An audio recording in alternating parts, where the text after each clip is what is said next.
If there's one thing we've learned about business and life, it's that people are the X factor. They constantly surprise us, both in amazing ways and not so much. We're Ben and Syya, and welcome to the Gnaw on This Business Bytes podcast. This show is all about real life things we all deal with every day, how they relate to business, and how to make some sense out of our daily chaos. Welcome to the show.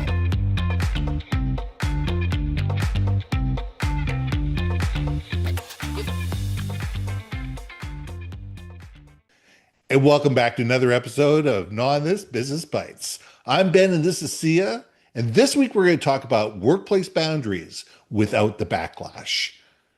You know, we need to be able to create situations where we can create our boundaries, when we can say, hey, listen, I just don't have the bandwidth for that right now.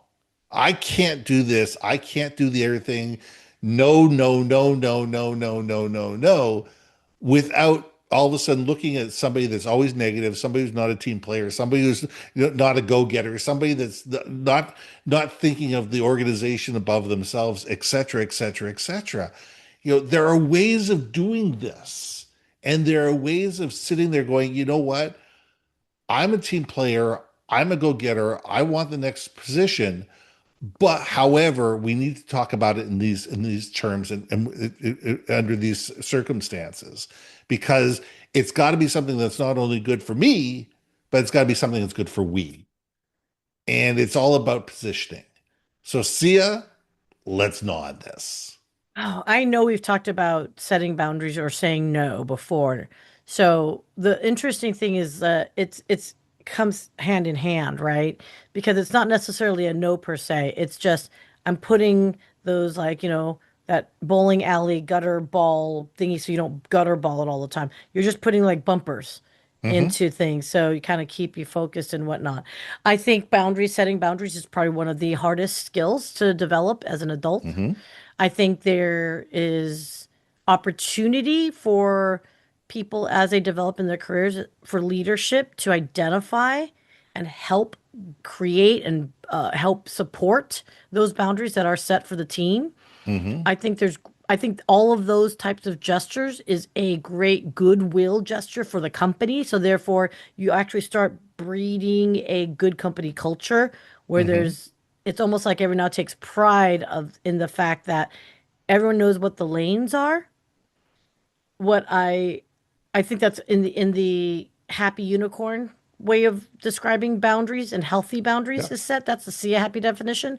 The pragmatic Syya is coming out. Okay, here we go. Ready? There we go. I gave you some unicorn. Let me give you some realities, which is boundaries have to be understood as an internal mechanism of which you have for yourself. It may or may not be a boundary that other people's will necessarily follow. So how do you react knowing that there might be others who don't give a two poops about your boundaries, right? So I think this discussion on boundaries is almost like a how do you react versus how do you create your boundary? Because absolutely, heaven knows I know how to. You want me to create some boundaries? I'm good at creating boundaries. Like I just go poop poop. I just shut everyone down. You're out. Deuces.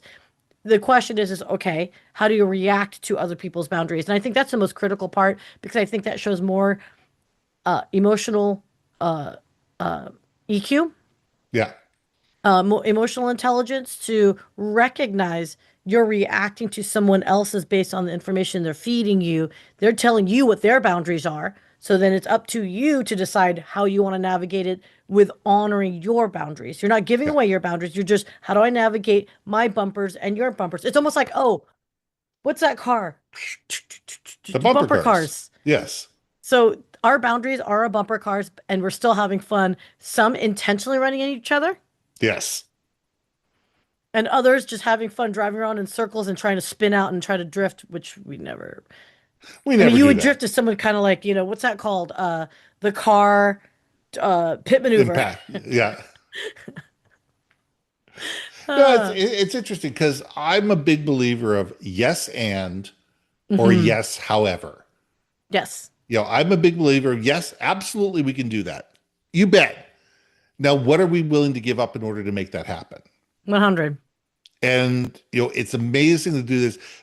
Before I complete that, said I got a story that's just sitting in the back of my mind. It was right about the time my wife and I were married. I was working for Kinkos corporate at the time, and we had this huge job that was running multiple nights. And because they run the big jobs at night, and before I left, I talked to the night crew supervisor. I let them know what it is. I gave them instructions, this, that, there. Well, 3 nights in a row, the operator calls me at like 2:30, 3 o'clock in the morning with some dumb question. Just like if all they had to do was read the instructions and they would have the answer. On the third night, my wife picks up the phone and goes, "He is not a brain surgeon. Figure it out for yourself," and hung up on him. I love your It wife. it led to some very serious conversations over the next week with the team about boundaries, about systems, about process, about figuring stuff out. The thing is, you got in at 10 o'clock at night. The first thing you need to do is you need to read the docket and make sure you understand everything. If you don't, you can call Ben up to 11. Like if it's seriously wrong, if something is, a major flag, you can call him up to 11. Somebody would have had to have died before you call me at 2:30 in the morning again. Yeah. And these are the answers: yes, and or yes, however. Yes, you can call me. However, here are the stipulations that go with it. Yes, I'm willing to take over that project. However, do we have the do we have the executive buy-in in this project? Do we have the budget? Is the timeline reasonable? Do we have the technical team ready to support this? Are the salespeople ready to move forward with this project, or are they going to be tied up in another project?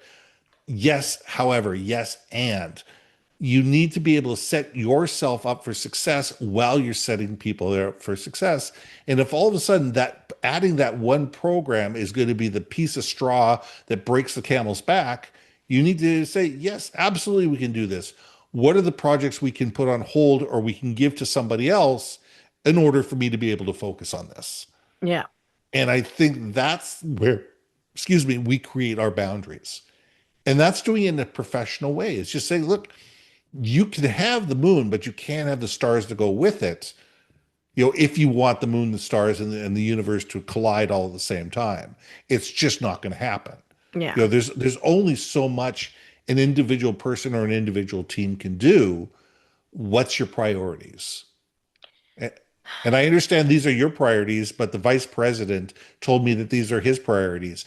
Can you go talk to him directly and just find out which one is the priority? I'll go whichever way you guys want, but you guys figure out amongst the two of you which project is the bigger priority at the moment. You know what's funny about that is it's interesting you mentioned because when you don't have your own boundaries set, right, within yourself, it's amazing how I hate the word contagious it is, like how you spread your lack of knowing your own limitations, Mhm. then you start thrusting it upon others. And that's where I think a lot of workaholics have a negative impact on a team because Hmm. whereas a team that might have been like cohesive, maybe communicate very clearly about, hey, here's what we realistically as humans can do and Yeah, function. And I that's a struggle because there's a lot of people who are work insecure. And I think yeah. I know I 100 my entire career as a sales rep, I was work insecure because I pretty much assumed I had a 90-day contract, even though I was salaried. I pretty much freaking assumed the first day of the quarter was the first day of me walking towards my exit. And you never know until the next, whoop, I made it, whoops, I made it. And I think that Glengarry love, Glen Ross. Do you know that reference? oh yeah, Glengarry Glen. oh yeah. Oh man, yeah, oh man. I believe every person that wants to go into sales, I don't care. Glenn Ross, I think is 42 years old now. That movie. Easily. It or not 40, maybe 40. Wait, what year is this? It's about 40 years old. 35, 40. Don't Yeah. 35, 30, 30, 30. It's 30. Well, 30. No, it's longer than 30. Doesn't Is Glenn matter. Gary in 80s or 90s? I thought it was It's 90s. 80s. It's an 80s Is movie. it for sure 80s? For sure 80s movie. At any rate, you know what I was about to say? Yeah, It feels like yesterday. Yeah, no, let's not exactly. talk about that. But yeah, I think. you know, again, how you react to boundaries being set for yourself and how you react to other people's, I think is going to be that critical key of ensuring that you yourself are keeping yourself whole. And I Hmm. love the way you say it. Yes, and right. And yes, um, you know, However, however, however, I also however, think it's your team has to consciously say that as a group. It can't just be you. You know what I'm saying? Like it's got to be something where as a leader you facilitate that everyone should be comfortable saying yes and or yes however exactly. versus just one person. But at the same time, I think we had a previous episode, little things count in large amounts, right? So it Yes. can be you start the trend within your own team to say yes and or yes, well, however, right? I keep saying why in my head. But it's Why? but it's also Why you want having me? it's also having leadership that backs you up. Yes. It's also having leadership that doesn't go off and promise the moon to a customer without checking with you first, and then puts you on the hook for making that happen. And I look at sales teams, I look at ops teams, I look at marketing teams. Everybody is sitting there going, he says, yeah, we can make that work. We can make that happen. Yeah, yeah, yeah. We don't want to tick off a customer. Yeah, yeah, yeah, we'll just happen. And then somebody's left holding the bag, and it's usually not the person who made the promise to actually physically make that thing happen. And we would be far better off as organizations if leadership said, you know what, I think we can do that. Let me check with the team, find out what's possible and what we're capable of, and make sure we can meet that deadline because I don't want to disappoint you. And let me get back to you later this afternoon. Mm. Does that work? And that's setting up expectations. That's expectations and that's accountability because all of a sudden your team, you say you're involving your team and say, look, here's the problem. This is what they'd like. It says, okay, well, we could do it this way or this way. This way's going to take 10,000 hours. This way is going to take 5,000 hours. We can do the $5,000 one, but here are the problems with doing it the 5,000 hour way. Here's what they get for the 10,000 hour way. Here's where things. Here's what the outcomes are going to be. You decide with the client. We'll go either way, but we can't give you the 10,000 hour project in 5,000 hours. It's just not possible to do. So then you go back to the customer and say, look, here are two options. Here's what we can do. Here's what we can do for you by December 31st. Does that work for you? Does that give you enough to be able that we can move the rest of it into Q1 of the next year? And that's client management, that's project management, that's people management. And I think that we need to sit there and look at it and say, instead of just saying yes and then running around with our heads Head cut cut off, off, yeah. trying to figure out how to get stuff done, we sit there and say, do we have for me, it was the printers on board. Do we have the print? Do we have the printers on board? Do we have the paper people on board? Do we have the envelope manufacturers on board? Do we have the graphic designers on board? Do we have the mail house on board? Do we have the logistics in place? We've got about 8 or 10 different people that all have to be able to say yes before we can make a deadline. And for me to say yes and then push those 10 people to be able to pull off a miracle, within a strict budget, how often are they going to do it before they say no? You're totally reminding me of like, I'm so like, I left corporate sir for a reason. Why are you re-traumatizing me with these conversations? It's funny. I left corporate back in 2017 and I've Right. befriended my clients since then. And it was like, we were always like friendly. My clients and I, we just talk and whatever. Because, I've never had a persona of a salesperson. How you doing? I couldn't do that, right? Yeah. Although I just did, so, but I didn't do it well, clearly. Anyway, one of the really interesting feedbacks I got from one conversation, so this is anecdotal, I'm not saying it's, stereotypical, but we were just chatting, and I said, you know what? What makes, I was like one of those random thought questions. And I was just asking, I said, we always had a good working relationship. You always told me when my company was screwing up and bad. I mean, there were days when like like they're like, dude, I might have to fire your company. Like Right. bad type conversations. And then we also had really great conversations on things. And I just said, hey, can I ask you truthfully, like, could I have performed better as a sales rep? What was it? What was it about our relationship that we're sitting here 5 years on Hmm. after I've left the company and we're still talking and we're still friendly and all that stuff, right? And their answer I thought was really enlightening, which was A, you were real, you're authentic, you we knew if we knew we overstepped. They're like Hmm. we're like children, we're always gonna be pushing you guys for whatever we can, but when we pushed it, you stopped. Like you Right. literally, and they're like, and they're like, you don't have a good poker face. I'm like, thank you, thank you. It's called RBF, thank you. But they what they said, which resonates with me, which is whether the situation was good or bad, we were always consistent with each other's communications to say, they're mad at us, and here's the list. And then I Hmm. would reply back with the lists, and I would try to address each one. And quite frankly, some of them were unreasonable. And I remember pushing back saying, hey, look, you're telling us we're failing XYZ here. That's not even our project. That's not even our responsibility. How are we failing this? Oh, well, you guys are like like supporting of this. I go, but we were not part of that installation. So if that particular project is failing, why am I responsible? We weren't even part of it, right? So I go, and I used to say, don't don't be unfair to us. Right. We're being fair to you, and then vice versa. And we would have those conversations. And so, Hmm. yeah, I just like I think with what we're talking about here is